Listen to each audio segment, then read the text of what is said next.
আমরা শুরু করি আজকে লেকচারার থেকে। Let's go to the lecture. Right ভাই, আপনি একটু লেকচার দেন আমাদেরকে। খালেদ ভাই, ওয়ার ডু ইউ সি ইরানের যুদ্ধ, কোথায় আপনি দেখেন? কারণ আমি তো দেখতে পাচ্ছি আপনারা অনেক বুদ্ধিজীবীরা আছেন যারা রিসার্চ করেন, কিন্তু না কেউ টেলিভিশনে বলে, না কেউ সোশ্যাল মিডিয়ায় বলে। 35 to 40% fertilizer comes from there. Nobody is talking about this. ইন্ডিয়াতে ফার্টিলাইজার নাই মানে চাল ডাল তেল সব কিছুর দাম বাড়বে। এটা 20% পৃথিবীর অয়েল আসে, কিন্তু 40% সার আসে ওই দেশ থেকে। কারণ ডিজেলের ওয়েস্ট পড়ে না, আর পেট্রোলের ওয়েস্ট দিয়েই কিন্তু সার বানানো হয়। সার তো আর আসমান থেকে আসে না, এটা একটা ওয়েস্ট। এটা গরু ছাগল খায়, ক্ষেত ফসল করানো হয়, অনেক কিছু। No one is talking about it. Even in my community no one is talking about. Everybody talking about food price going up. Food price now going up. If this is done, এটা যদি settle না হয় soon, blockade, food price will go to 100, 200% up. Not, this is a fuel price going up. That's why the surcharge of a fuel 10%, 20% going up on food. A container to bring from Bangladesh now is literally double. You know, container to bring from Burma on a Bangladeshi fish is $2,400 going up. So that means every kilo is a pound going up. So, but fertilizer যখন নাই, যেমন ইন্ডিয়ার একটাতে, India টুডেতে আমি পড়লাম যে they will be a serious hunger হতে পারে, যে because they don't have the fertilizer. এটা থেকে শুরু করি আগে, কারণ নতুবা আমরা অন্যদিকে চলে যাই সব সময়। আমরা let's start from আমাদের কি হবে। If this war don't stop soon and they don't come to a settlement, where are we heading to by?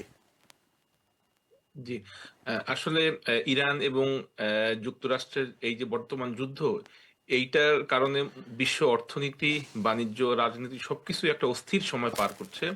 এবং এই যে ইরান, ইসরায়েল, যুক্তরাষ্ট্র এই যে সংঘাত, এই সংঘাতের কারণে শুধু একটা পার্টিকুলার এরিয়া না, বরঞ্চ মধ্যপ্রাচ্য সহ পুরা পৃথিবীতেই এর যে প্রভাব এটা ছড়িয়ে পড়েছে এবং এর প্রভাব আমরা দেখতে পাচ্ছি।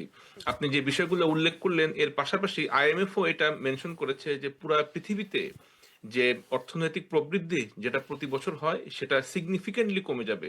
এবং পুরো পৃথিবীতে যেটা মেনশন করা হয়েছিল 3.4%, সেইটা কমে 2.5% অর্থনৈতিক প্রবৃদ্ধি এটা হতে পারে।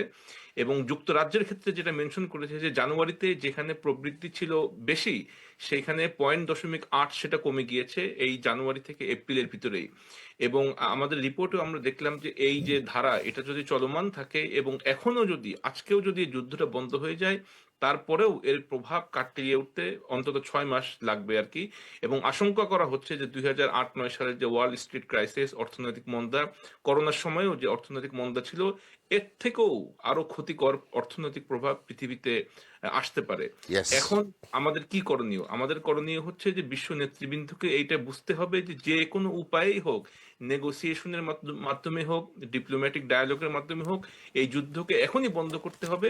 কারণ পৃথিবীর প্রত্যেকটা প্রান্তের মানুষ কোনো না কোনো ভাবেই এই যুদ্ধের কারণে তারা ক্ষতি সম্মুখীন হয়েছে এবং হবে। এবং এই যুদ্ধ বন্ধে কি কি করণীয়, উভয় পক্ষকে একটা মিনিমাইজ করে একটা নেগোসিয়েশন টেবিলে এসে আমরা লক্ষ্য করছি যে গতকালকে পাকিস্তানের দ্বিতীয় পর্যায়ে যে সমঝোতা হওয়ার কথা ছিল, সেটা এখনো পর্যন্ত আমরা দেখতে পাচ্ছি যে এখন আলোচনার টেবিলে এই সমঝোতা এখনো শুরু হয়নি। এই জন্য আমাদের পক্ষ থেকে মানে যেটা করণীয় সেটা হচ্ছে যে লিডার্স যারা আছে, স্থানীয় হোক, পলিটিক্যাল লিডার হোক, ন্যাশনাল পর্যায়ে হোক, তাদেরকে প্রেশারাইজ করা, তাদের সাথে কমিউনিকেট করা এবং নেগোসিয়েশনে টেবিলে এসে যে কোনো উপায় হোক উভয় পক্ষকে এই যুদ্ধ বন্ধে তাদেরকে প্রভাবিত করা, ইনফ্লুয়েন্স করা। আরেকটা বিষয় হচ্ছে যে উভয় পক্ষকেই কিছুটা মিনিমাইজ করতে হবে।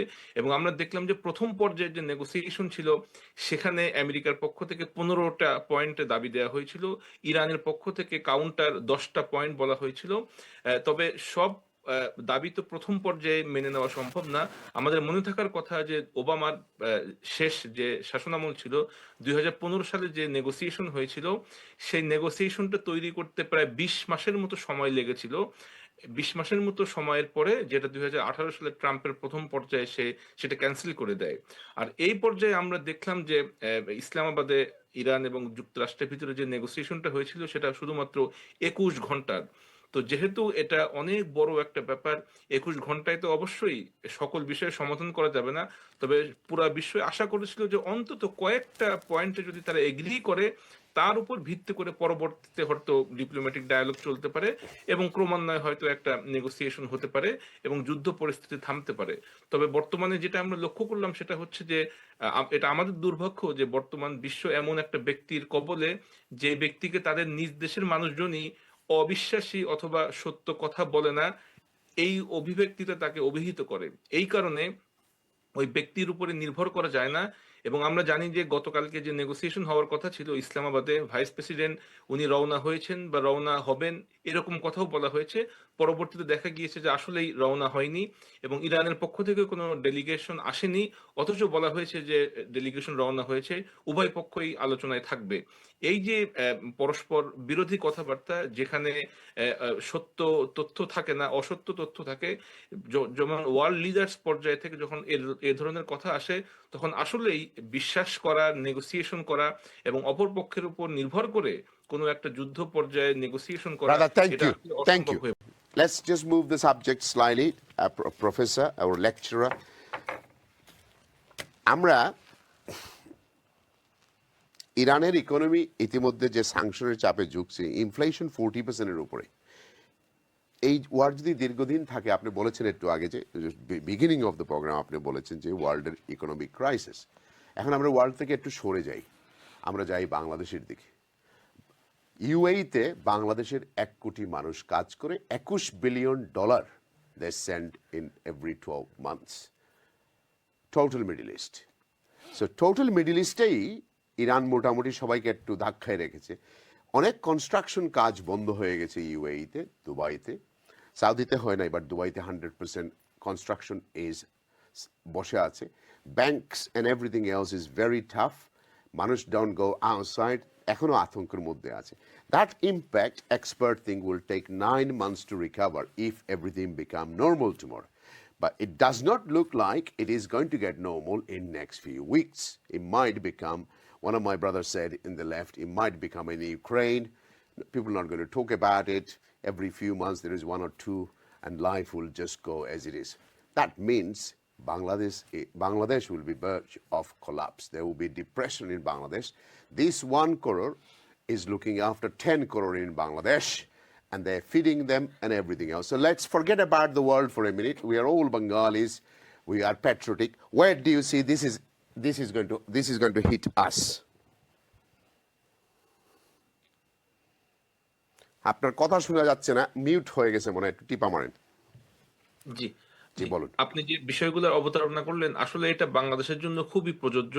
এবং রিসেন্টলি জাতিসংঘ একটা রিপোর্ট প্রকাশ করেছে, সেখানে বলেছে যে যেই দেশগুলো উন্নয়নশীল বা যেগুলো লো ইনকাম কান্ট্রি, সেইখানে অসংখ্য মানুষ তারা দারিদ্র্যের ঝুঁকিতে আছে।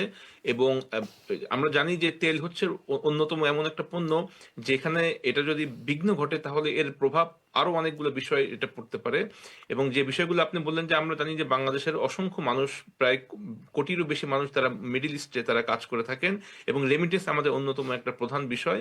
এবং এই বিষয়গুলো যদি হয়ে থাকে, তাহলে জ্বালানি তেল যেহেতু বৃদ্ধি পেয়েছে, এর কারণে খাদ্য সরবরাহে এটা বিঘ্নতা ঘটবে এবং অর্থনৈতিক প্রবৃদ্ধি এটা অবশ্যই হ্রাস পাবে। এবং এর কারণে আমরা দেখেছি যে তেলের মূল্য ইতিমধ্যে বৃদ্ধি করা হয়েছে এবং পরিবহন খরচ এটা বৃদ্ধি পেয়েছে, এবং যার ফলশ্রুতিতে মূল্যস্ফীতির একটা আশঙ্কা আমরা তৈরি করতে পারছি। এবং এই অবস্থা যদি চলতে থাকে, তাহলে আমাদের বৈদেশিক যে রিজার্ভ আছে, রেমিটেন্স, এর প্রবাহ কমে যাবে এবং রপ্তানি খরচ এটা বৃদ্ধি পাবে, আমদানি সংকুচিত হবে এবং এর ফলে অর্থনীতিতে একটা প্রভাব পড়বে, যার প্রভাব এবং দীর্ঘমেয়াদী হতে পারে। এবং এমন কিছু রিপোর্ট আমরা দেখেছি যেখানে বলা হচ্ছে যে পৃথিবীতে, সারা বিশ্ব জুড়ে একটা অর্থনৈতিক মন্দা এটা আসতে পারে এবং এর প্রভাব কাটাতে হয়তো কয়েক বছর লেগে যেতে পারে। এবং সামগ্রিকভাবে অর্থনৈতিক যে অবস্থা, সারা বিশ্বেই অর্থনৈতিক যে মন্দার একটা আশঙ্কা তৈরি করা যাচ্ছে। অর্থনৈতিক প্রবৃদ্ধির হার কমে গিয়েছে। বাংলাদেশ সহ, যুক্তরাষ্ট্র সহ প্রত্যেকটা দেশের আলাদা যে রিপোর্ট, সেই রিপোর্টে বলা হচ্ছে যে প্রবৃদ্ধির যে হার প্রতি বছর থাকে, সেখান থেকে 0.something এটা ইতিমধ্যেই কমে গিয়েছে। এবং এই অবস্থা যদি চলতে থাকে, তাহলে মধ্যবর্তী যে বাজেট থাকে প্রত্যেকটা দেশের, অথবা আগামী যে 6 মাস যেটা সামনে আসছে, সেখানেও মানুষের দারিদ্র্যের হার বৃদ্ধি পাবে, মানুষের যে ইনকাম ক্যাপাসিটি সেটা কমে যাবে এবং বেশ কয়েক শতাংশ মানুষ প্রত্যেকটা দেশেই তারা দারিদ্র্য সীমার নিচে যারা চলে যেতে পারে। এই কারণে প্রত্যেকটা দেশের উচিত, বিশেষ করে আমাদের মতো বাংলাদেশের, তারা বিশেষ করে তেলের ক্ষেত্রে একটা আলাদা, আমরা একটু আগে দেখলাম যে 10 সদস্য বিশিষ্ট একটি কমিটি গঠন করা হয়েছে, both from the ruling side and opposition side. এটা একটা ভালো পদক্ষেপ। তবে সামনে আসুক যে তেলের সংকট যেটা আমরা লক্ষ্য করছি, সেক্ষেত্রে যদি কার্যকরী পদক্ষেপ নেওয়া যায়, এটা একটা ভালো বিষয় থ্যাংক হতে ইউ। পারে। দ্বিতীয় বিষয় হচ্ছে, ছোট্ট একটা বিষয়, দ্বিতীয় বিষয় হচ্ছে জনগণকে যদি আমরা অগ্রিম অবহিত করি, তাহলে জনগণ কিছু প্রিপারেশন নিয়ে রাখতে পারে, যেটা ভবিষ্যতে কোনো অর্থনৈতিক সংকট মোকাবেলায় জনগণ যদি আগের থেকে জেনে থাকে, তাহলে এটা পজিটিভ একটা বিষয় হতে পারে। রাইট, এখন সব মানলাম, সব বলা যাচ্ছে। এখন ইরান যদি আবার হিজবুল্লাহ, হিউতি এবং তারা শক্তিশালী হয়ে যায়, তাহলে তো আবার বেশি শক্তিশালী হয়ে গেলে তো ব্যালেন্স অফ পাওয়ার থাকবে না। ইউএই আর আমাদের যে 1 কোটি যারা কাজ করতেছে, এরার অবস্থা তো আরো খারাপ হয়ে যাবে। তাহলে আমরা কোন দিকে যাব? কদুর নিচে যদি দা থাকে, মানে ব্লেড থাকে, কদুই কাটবে। কদুর উপরে যদি দা থাকে, কদু কাটবে, দা তো কাটবে না। জি, আমরা বর্তমান বিগত ৪৫ দিনের যে যুদ্ধ, এখান থেকে আমরা এটা অবশ্যই অনুধাবন করতে পেরেছি যে যুদ্ধের পরবর্তী অবস্থায় বর্তমান বিশ্ব যে মোড়ল, আমেরিকার অবস্থা অবশ্যই এই যুদ্ধের আগে যে অবস্থা ছিল সেরকম থাকবে না। অবশ্যই তাদের অবস্থা পরিবর্তন হবে। এবং আমরা ইতিমধ্যেই লক্ষ্য করেছি যে ফ্রান্স, যুক্তরাজ্য, ইভেন ইউরোপিয়ান ইউনিয়ন, ইতালি সহ তারা নিজেরা আলোচনা করেছে, চীন, রাশিয়া সহ, যেখানে যুক্তরাষ্ট্রকে তারা আমন্ত্রণ করেনি বা এই আলোচনায় তারা পার্ট করেনি। অর্থাৎ আমেরিকার যে সারা বিশ্বে একটা প্রভাব ছিল, অর্থনৈতিক বলি অথবা আনুষঙ্গিক যে সামরিক শক্তি সহ, সেইখানে তাদের যে একক আধিপত্য বা ক্ষমতা, সেইটা ইতিমধ্যেই হ্রাস হয়েছে এবং কমে গিয়েছে। এই কারণে আমরা বলতে পারি যে বিশ্বে একটা শক্তির ভারসাম্য রক্ষা করার জন্য এই অবস্থাটা হয়তো, যেটা অবশ্যই আমাদের জন্য ক্ষতিকর, কিন্তু এমন একটা অবস্থা হয়তো দরকার ছিল।